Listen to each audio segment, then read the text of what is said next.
Shalom Bapak Ibu yang terkasih dalam Tuhan Yesus Kristus. Berjumpa lagi dengan saya di Renungan Online GKJ Wonosari. Saat ini saya berada di Pepantan Randu Kuning. Ya, siapa yang rindu untuk hadir di tempat ini? Mari Bapak Ibu, kita bersama-sama mendengarkan dan refleksikan firman Tuhan. Namun sebelumnya, mari kita bersatu dalam doa. Kita berdoa. Ya Tuhan, kami mengucap syukur atas anugerah kehidupan ini, atas setiap cinta kasih-Mu yang terus tercurah atas kami. Saat ini Tuhan, kami hendak merefleksikan firman-Mu. Biarlah firman Tuhan tetap tertanam di kehidupan kami. Siapkan hati, pikiran, dan telinga kami Tuhan untuk menyambut sabda-Mu. Bersabdalah Tuhan, karena kami siap untuk mendengarkan. Amin. Firman Tuhan pada hari ini saya akan bacakan dari Mazmur 66. Mazmur 66 ayat 8 sampai dengan 20. Mazmur 66 ayat yang ke-8 sampai dengan 20. Demikian firman Tuhan. Pujilah Allah kami, hai bangsa-bangsa, dan perdengarkanlah puji-pujian kepadanya. Ia mempertahankan jiwa kami di dalam hidup dan tidak membiarkan kaki kami goyah. Sebab Engkau telah menguji kami ya Allah, telah memurnikan kami seperti orang memurnikan perak. Engkau telah membawa kami ke dalam jaring, mengenakan beban pada pinggang kami. Engkau telah membiarkan kami, orang-orang melintas pada kami. Kami telah menempuh api dan air, tetapi Engkau telah mengeluarkan kami sehingga bebas. Aku akan masuk ke dalam rumah-Mu dengan membawa korban-korban bakaran. Aku akan membayar kepadamu nazar yang telah diucapkan bibirku dan dikatakan mulutku pada waktu aku susah. Korban-korban bakaran dari binatang gemuk akan kupersembahkan kepadamu. Dengan asap korban dari domba-domba jantan, aku akan menyediakan lembu dan kambing jantan. Marilah dengarlah, hai kamu sekalian yang takut akan Allah. Aku hendak menceritakan apa yang dilakukannya terhadap diriku. Kepadanya aku telah berseru dengan mulutku, kini dengan lidah aku menyanyikan pujian. Seandainya ada niat jahat dalam hatiku, tentulah Tuhan tidak mau mendengar. Sesungguhnya Allah telah mendengar. Ia telah memperhatikan doa yang kuucapkan. Terpujilah Allah yang tidak menolak doaku dan tidak menjauhkan kasih setianya daripadaku. Demikian pembacaan firman Tuhan. Berbahagialah kita yang tidak hanya membaca, melainkan menerapkan di dalam kehidupan kita sehari-hari. Haleluya. Bapak Ibu yang terkasih dalam Tuhan Yesus Kristus, nafas orang percaya adalah doa. Doa membawa kita membangun komunikasi atau sebuah relasi dengan Allah. Apakah kita sudah betul-betul mengenal Allah Tuhan kita? Dalam bacaan ini mari kita bersama-sama belajar lebih dekat dan mengenal Tuhan melalui setiap doa dan pujian kita. Bapak Ibu terkasih di dalam Tuhan Yesus Kristus, di ayat 8 berkata, pujilah Allah kami. Demikian kalimat yang mengawali bacaan kita pada hari ini. Sang pemazmur mengetahui bahwa banyak bangsa membuat Allah-Allah yang disembah, Allah-Allah lain. Mereka menyembah Allah-Allah yang mereka sendiri tidak terlalu mengenalnya, bahkan tahu. Karena itu, sang pemazmur dengan penuh keyakinan dan bangga mengajak setiap para bangsa-bangsa asing untuk memuji Allah yang disembahnya. Sang pemazmur sungguh mengenal Allah yang ia sembah, yaitu Allah sang pemelihara jiwa manusia. Sang pemazmur juga mengajak bangsa-bangsa yang tak mengenal yang mereka sembah supaya mereka turut menyembah Allah, sang pemelihara jiwa kehidupan manusia. Allah sang pemazmur bukanlah Allah yang selalu memberi kemudahan, ataupun Allah kita bukanlah Allah yang memberikan kita kemudahan yang gampang. Allah membiarkan umatnya mengalami sebuah pergumulan yang hebat. Dalam ayat yang 10 dan ayat yang sampai ayat yang ke-12 berkata, sebab engkau telah memuji kami ya Allah, kemudian engkau telah membawa kami ke dalam jaring, dan engkau telah membiarkan orang-orang melintasi kepala kami. Sudah jelas dalam ayat ini, Tuhan tidak memberikan kita untuk sangat mudah. Tapi dari ayat ini Tuhan atau Allah yang hendak mengajak itu menghayati kehidupan kita. Tetapi di atas semua tantangan hidup itu Allah mempertahankan jiwa umatnya dan tidak membiarkan kakinya goyah.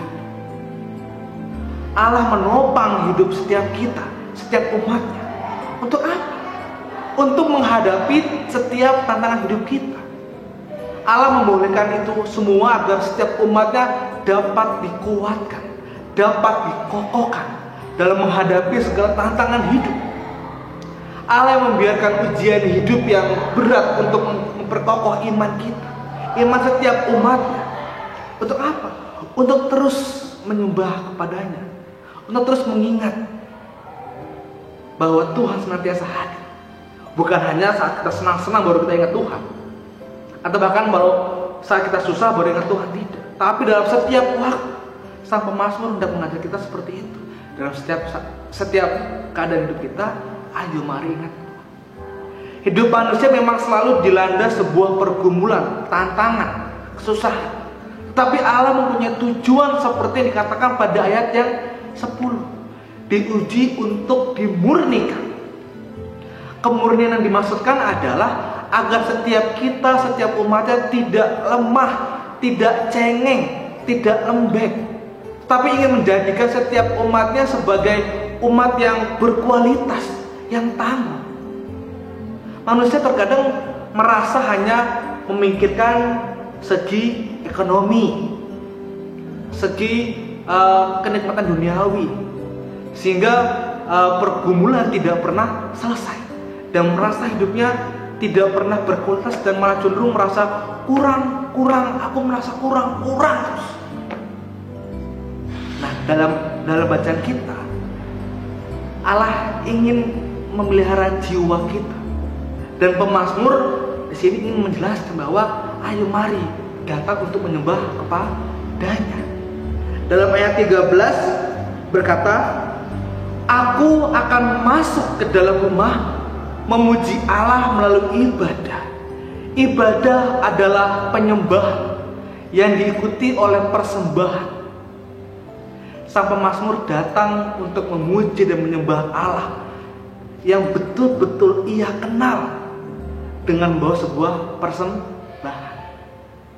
Dan persembahan yang dibawa pemazmur bukanlah sebuah wadah atau alat untuk menyuap, melainkan persembahan syukur yang murni dari hatinya.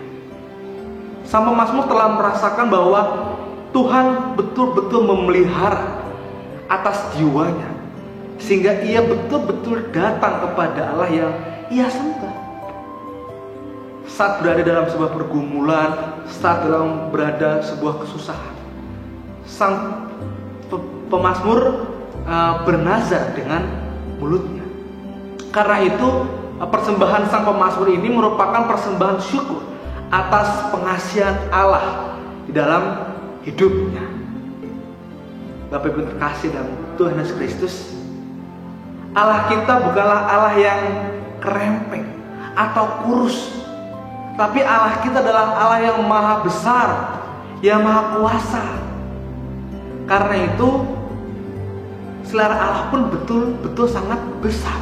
Allah menginginkan setiap kita untuk ayo memelihara kehidupan kita dengan sesungguh-sungguhnya, bukan hanya sekedar untuk ya biasa saja. Di sini juga sang pemazmur ingin melihat bahwa seberapa besar kedalaman rasa syukur kita yang kita persembahkan. Dan persembahan itu bukan sebagai ajang untuk meninggikan diri, tidak. Bapak Ibu terkasih dalam Tuhan Yesus Kristus, ada sebuah pernyataan yang selalu muncul mengenai doa-doa yang kita panjatkan. Apakah Allah mendengar doaku? Atau mengapa Allah tidak menjawab doaku? Mungkin seringkali pertanyaan tersebut muncul dalam benak kita. Sebelum kita mengupas tuntas, kita harus sadar tentang apa sih sebenarnya tujuan kita berdoa. Yaitu doa adalah sebuah kebutuhan. Kita akan takut akan Allah. Dan takut akan Allah adalah pribadi yang mau melakukan hal tersebut, yang sungguh-sungguh. Takut akan Allah adalah pribadi yang takut juga untuk melakukan dosa. Melalui kesaksian Mazmur di bacaan kita dalam ayat yang ke-19 sampai 20, sesungguhnya Allah telah mendengar. Ia telah memperhatikan doa yang diucapkan, yang tidak menolak doa. Manusia perlu mengenal Allah yang disembah. Manusia juga perlu merenungkan apa yang kita perbuat ketika Tuhan mengabulkan doa kita. Doa adalah sarana atau sebuah komunikasi kita dengan Allah. Hal yang mungkin terjadi dalam sebuah komunikasi itu adalah jika kita tidak tepat atau adanya miskomunikasi. Karena Allah itu memang sangat berbeda dengan kita. Kita perlu berdoa dengan benar. Kita perlu adanya kesungguhan hati kita.